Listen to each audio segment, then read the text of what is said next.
저는 요즘에 학교에서 내주는 숙제를 하느라고 정신이 없을 때가 있어요. 대학원까지 다 마쳤는데 이제 와서 무슨 학교에 다니냐고요? 아버지 학교에 다니고 있거든요.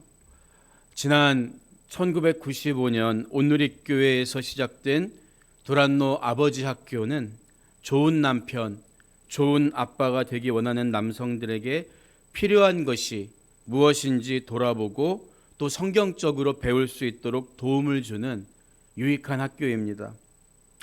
몇 번을 사양했다가 제가 아는 목사님과 장로님이 적극적으로 추천하셔서 이번에 4주 동안 다니면서 이번 토요일에 수료식을 하게 돼요. 거기서 배운 내용 중에 몇 가지 도전을 받은 이야기들이 있었는데, 좋은 아버지는 어떤 아버지일까? 여기에 대한 고민이었습니다. 우리가 생각하는 긍정적인 아버지의 모습은 늘 한 걸음 앞서가면서 모범을 보여주는 사람이죠. 그래서 밀림의 성자로 잘 알려진 알베르트 슈바이처 박사에게 자녀 교육에 있어서 가장 중요한 것 3가지만 말씀해 주십시오.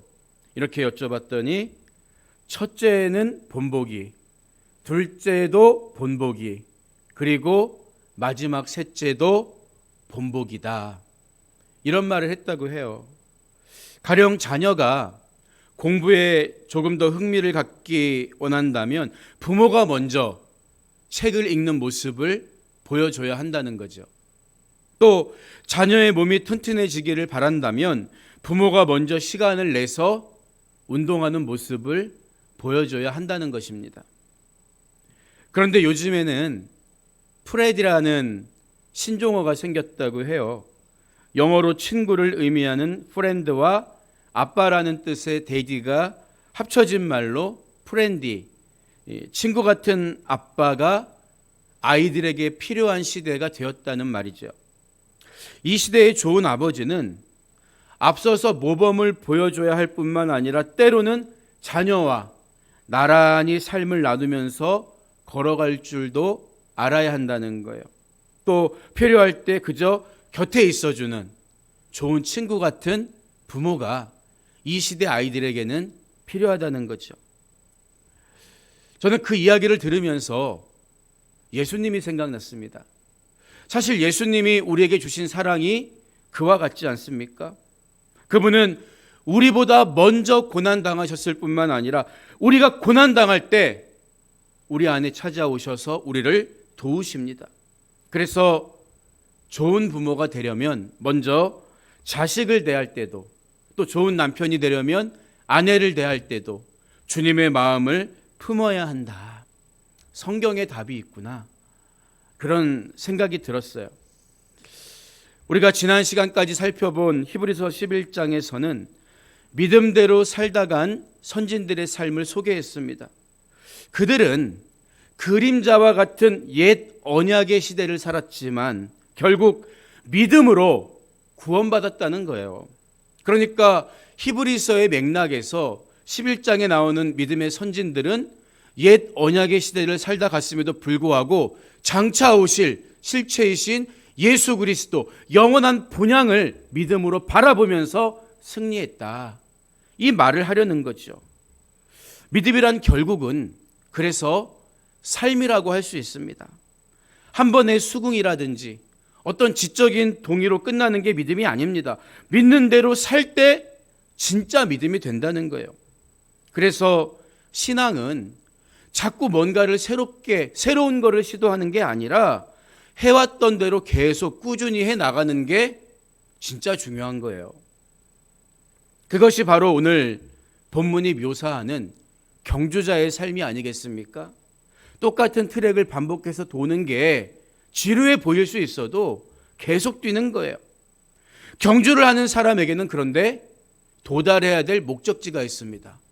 무한정 트랙을 도는 게 아니에요. 몇 바퀴를 돌면 끝난다. 도착지가 있습니다. 그 도착지와 목적지가 있기 때문에 경주를 끝까지 완주하는 게 의미가 있는 건 아니겠습니까? 왜 아벨과 에녹, 노아와 아브라함 같은 사람들이 믿음의 삶을 지속해 갈 수 있었겠습니까? 앞선 히브리서 11장 16절은 말하기를 그들이 이제는 더 나은 본향을 사모하니 곧 하늘에 있는 것이라. 이러므로 하나님이 그들의 하나님이라 일컬음 받으심을 부끄러워하지 아니하시고 그들을 위하여 한 성을 예비하셨느니라. 분명하게 설명하고 있잖아요. 그러니까 앞선 믿음의 선배들은 그저 세상에서 얼굴 저 사람 믿음 좋아 인정받고 칭찬받기 위해서가 아니라 더 나은 본향에 들어가겠다는 분명한 목적을 가지고 믿음의 경주를 했다는 거예요. 그래서 오늘 읽은 본문 1절 전반부를 보면 이러므로 우리에게 구름같이 둘러싼 허다한 증인들이 있으니 이렇게 말하는 거예요. 이러므로 구름같이 둘러싼 허다한 증인들은 앞서 언급한 히브리서 11장에 기록된 믿음의 선진들이죠. 그들은 고난 속에서도 끝까지 인내하면서 믿음으로 하나님 앞에 인정받은 사람들이었습니다. 여러분, 그런데 그들이 우리와 태생이 다른 사람들이었을까요? 우리와는 다른 어떤 변하지 않는 마음을 갖고 애초에 태어난 사람들이었냐는 거예요. 그렇지 않습니다. 그들 또한 우리와 크게 다르지 않은 연약한 본성을 가진 사람들이었어요. 만약에 성경에 나오는 인물들이 하나같이 모두 완벽한 사람이라면 우리가 어떻게 그들을 바라보며 믿음의 경주를 이어갈 수 있겠습니까? 흉내낼 수도 없겠죠. 하지만 그들에게도 인간적인 연약함이 있었고 죄의 유혹 앞에 때때로 넘어지는 초라함도 있었습니다. 어떤 위대한 신앙일지라도 어떤 위인일지라도 우리와 출발선이 똑같았었다. 우리는 이것을 기억해야 하는 거예요. 학교에 가는 학생이 책가방을 가져가요. 책가방 안에 뭐가 들어있습니까? 간식하고 핸드폰만 들어있습니까? 아니죠.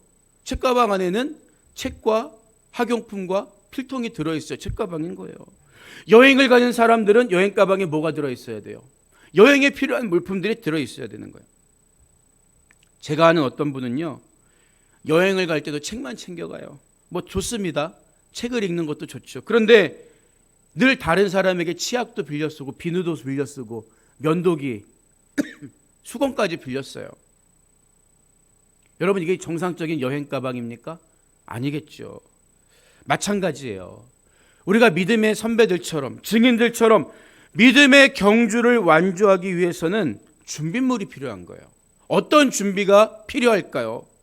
1절 중반부를 보면 모든 무거운 것과 얽매이기 쉬운 죄를 벗어버리고 먼저 버려야 할 게 있다는 거예요. 우리가 믿음의 경주를 완주하려면 두 가지를 버려야 하는데 하나는 모든 무거운 것이고 또 하나는 얽매이기 쉬운 죄다. 이걸 벗어야 되는 거죠. 우리 신앙에 방해가 되는 모든 거추장스러운 것과 죄로부터 자유로워야 비로소 우리는 달리기를 시작할 수가 있다는 거예요. 여기서 무거운 것에 해당하는 헬라어는 웅콘이란 말인데 이 웅콘이란 말은 운동선수가 체급 경기를 하는데 방해가 되는 과체중을 의미합니다. 70kg 이하의 선수들이 경기를 하는데 73kg가 돼요? 그럼 3kg만큼이 옹콘, 과체중이 되는 거예요. 권투나 유도 같은 체급 경기에서 개체량을 통과하지 못하면 아예 시합도 해보기 전에 탈락하고 마는 거예요. 지고 마는 거예요.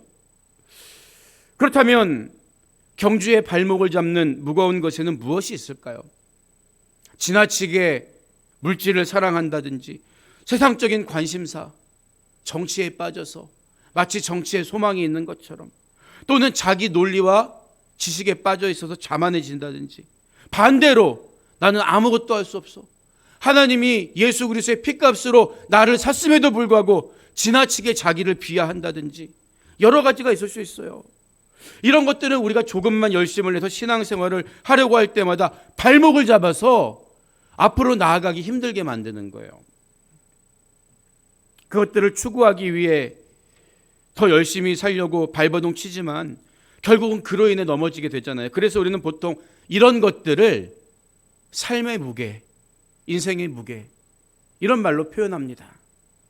하지만 나 혼자만의 결심만으로는 이런 삶의 무게로부터 자유로울 수 없어요. 또 생각나고 또 짊어지고 살아갑니다. 항상 무언가에 매여 사는 힘들고 불행한 인생이 되는 거예요. 그래서 예수님은 마태복음 11장 28절에서 수고하고 무거운 짐진 자들아 다 내게로 오라 내가 너희를 쉬게 하리라 우리를 부르고 계세요. 예수님과 함께 주님의 멍에를 메고 주님과 동행할 때 우리는 마음에 쉼을 얻을 수가 있는 것입니다. 또한 본문은 또 한 가지 버려야 될 게 뭐라고 말하고 있어요? 얽매이기 쉬운 죄를 벗어버려라. 여기서 얽매이기 쉬운 죄란 우리의 습관적인 죄를 의미한다고 볼 수 있습니다. 여러분, 개의 목에 줄을 걸어 놓으면요, 그 줄의 반경 안에서는 자유로운 것처럼 보여요. 그러나 개가 그 줄의 길이를 벗어내려고 하는 순간 그 개의 목을 꽉 잡아당겨서 목을 조여서 더는 앞으로 가지 못하게 만들잖아요. 이처럼 얽매이기 쉬운 죄란 우리를 더 이상 앞으로 가지 못하게 가로막는 사탄이 채워놓은 목줄과 같은 거예요. 조금만 내가 열심을 내서 신앙생활 잘하려고 하면, 조금 더 충성하려고 하면 꼭 그 문제 때문에, 그 연약함 때문에, 그 죄 때문에 다시 제자리로 돌아가는 거예요. 어떻게 우리가 이것을 이길 수 있을까요?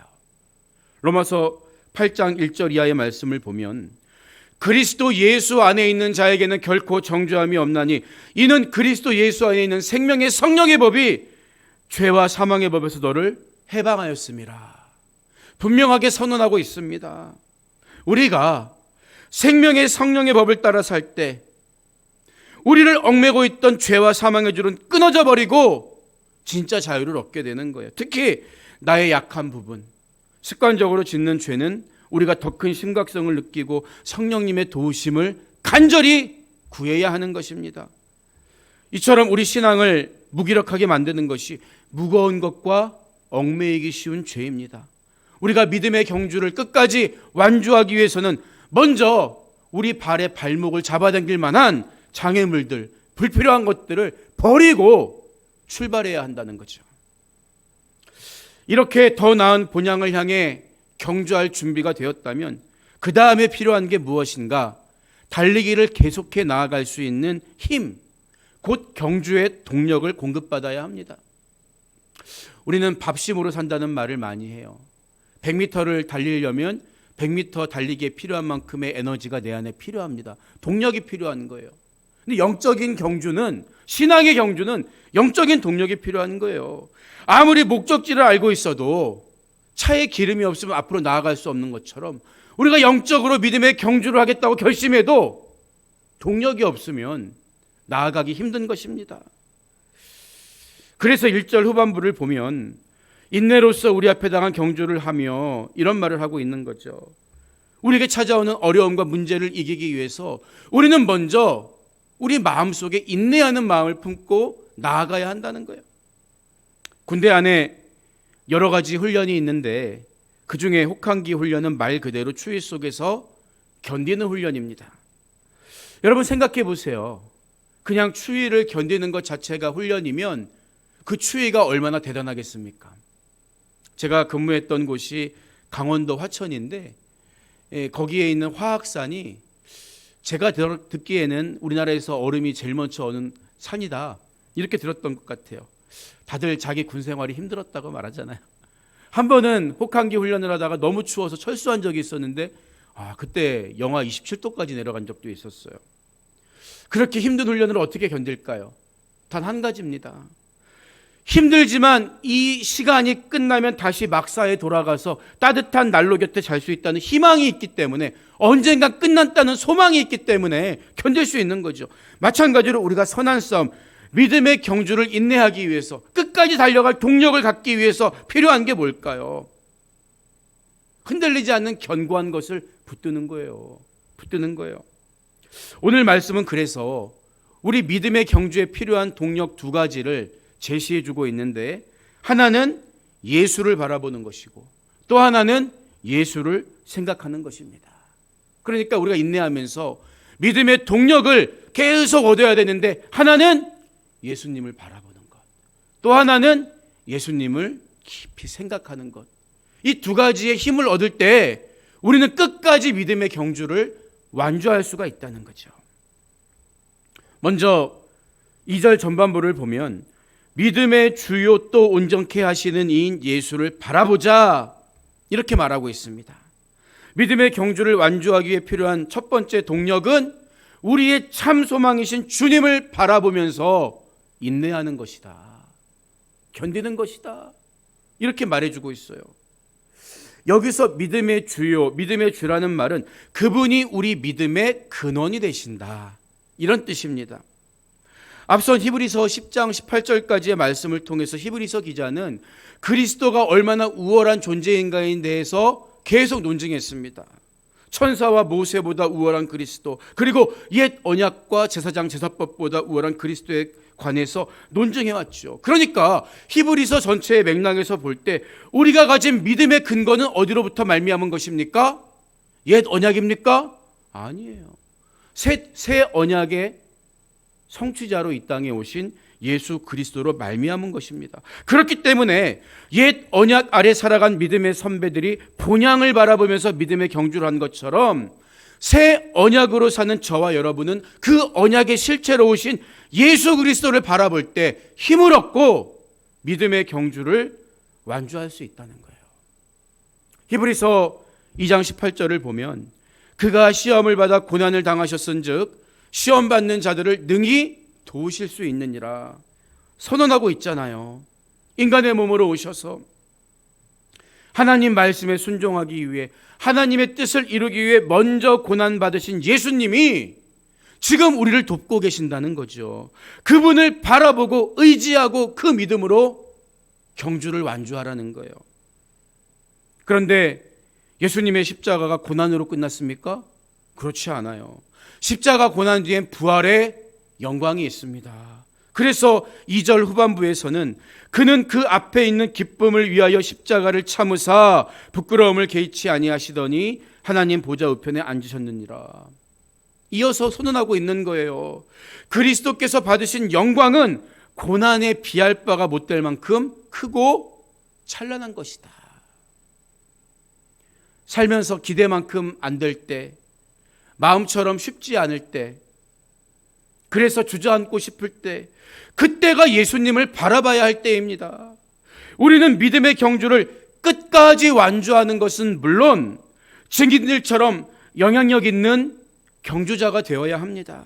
비록 꽃처럼 향기 나는 삶이 아닐지라도 낙심하지 말고 끝까지 믿음의 경주를 해야 하는 것은 예수 그리스도 안에 참 소망이 있기 때문입니다. 지금이 바로 믿음의 주요 온전케 하시는 예수 그리스도를 다시 바라볼 때입니다. 우리보다 먼저 고난받으셔서 우리를 도우시는 예수님은 우리보다 앞서 있는 기쁨을 누리셨기 때문에 더 나은 본향을 바라보고 나아가는 우리들도 도우실 수 있다는 거예요. 그래서 로마서 8장 17절 이하를 보면 우리가 그와 함께 영광을 받기 위하여 고난도 함께 받아야 할 것이니라. 생각하건대 현재의 고난은 장차 우리에게 나타날 영광과 비교할 수 없도다. 분명히 이야기하는 거예요. 믿음의 경주를 하다가 세상이 주는 시련, 사람들의 조롱, 세상으로부터 받는 핍박과 불이익 때문에 숨이 턱턱 차오를 때, 믿음의 경주를 포기하고 싶을 때 먼저 고난 받으셨지만 앞에 있는 큰 기쁨, 그 놀라운 영광에 들어가신 예수 그리스도를 바라보면서 다시 힘을 얻고 믿음의 경주를 해 나가라는 거죠. 우리가 인내로 믿음의 경주를 완주하기 위해 기억해야 할 두 번째 원동력은 예수를 생각하는 것입니다.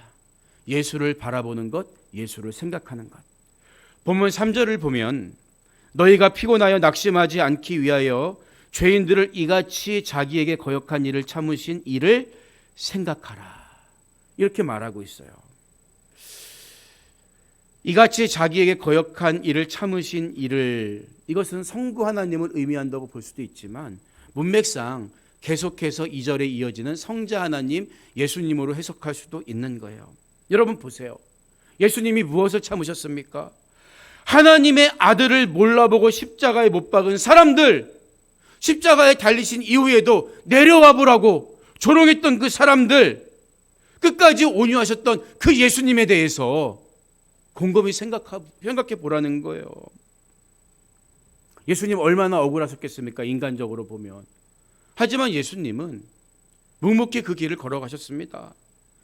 오래전 이사야 선지자는 그래서 예수님의 온유하심에 대해서 이사야서 53장 7절을 보면 그가 곤욕을 당하여 괴로울 때에도 그의 입을 열지 아니하였으며 마치 도수장으로 끌려가는 어린 양과 털 깎는 자 앞에서 잠잠한 양같이 그의 입을 열지 아니하였도다.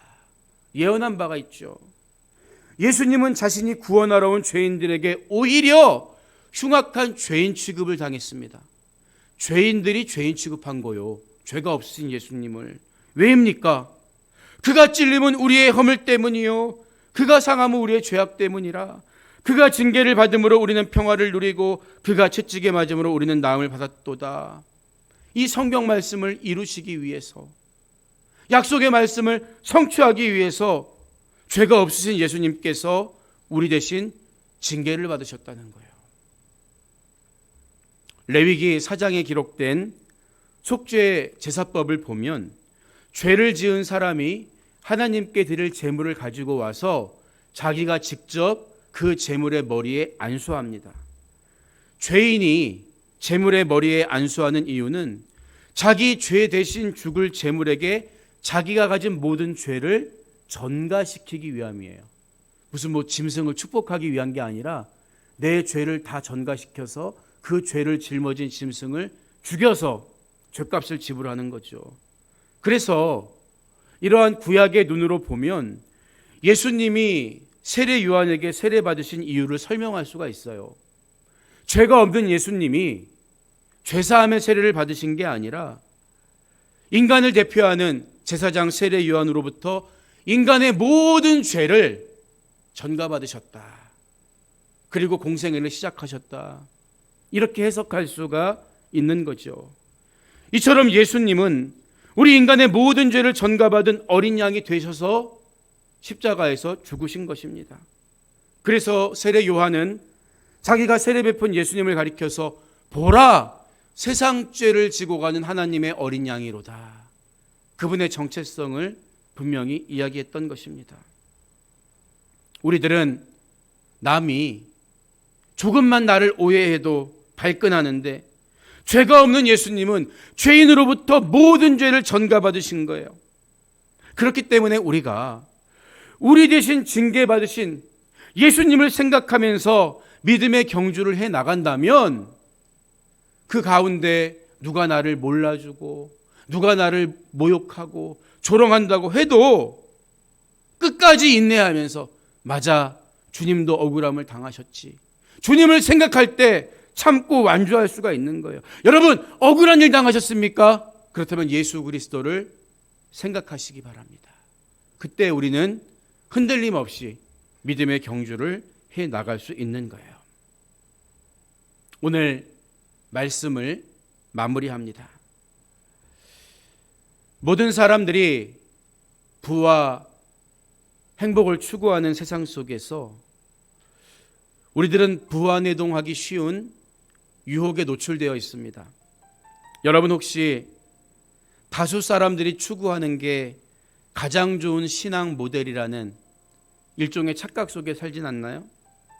이 땅에 있는 동안에는 부족함 없이 마음껏 펑펑 쓰고 누리면서 오래오래 살다가 고통 없이 죽어서 천국에 가는 그런 거, 그게 가장 좋은 신앙의 모습 아니야? 혹시 이런 마음 갖고 계시지 않나요? 그런데 기대와 바람과 다르게 살다 보면 우리 마음에 분노가 차오르고 하나님이 나를 사랑하시는 건 맞아? 하나님 사랑을 의심하다가 넘어지기 십상입니다. 그런데 스티븐 올포드 목사님은 그리스도인의 능력과 권위는 무릎과 젖은 눈, 깨어진 심장에서 나온다. 이런 말을 했어요. 죄가 없음에도 불구하고 나 대신 징계를 받으신 예수님처럼 하나님 앞에 무릎 꿇고 흘리는 눈물, 상하고 깨어진 심령으로 하나님께 나아갈 때 하나님은 나와 함께 하신다는 거죠. 그래서 우리 삶의 참 평안은 저절로 찾아오는 열매가 아니라 고난과 시련 속에서 눈물과 기도로 정금처럼 만들어지는 것입니다. 여러분에게 찾아온 어려움과 고난은 하나님을 향한 정금과도 같은 내 믿음을 만들어가는 과정일 수도 있습니다. 다수가 쫓는 넓은 길이 아닐지라도, 남들이 몰라준다고 해도 나 대신 징계받으신 예수 그리스도, 그분을 바라보고 그분을 마음 깊이 생각하면서 우리에게 주어진 믿음의 경주를 완주한다면 하나님께서 하나님의 때에 반드시 갚아주십니다. 어떤 고난과 징계도 유익으로 여기고 감사를 잊어버리지 않는 여러분의 복된 경주자의 발걸음이 되시기를 주님의 이름으로 축원드립니다.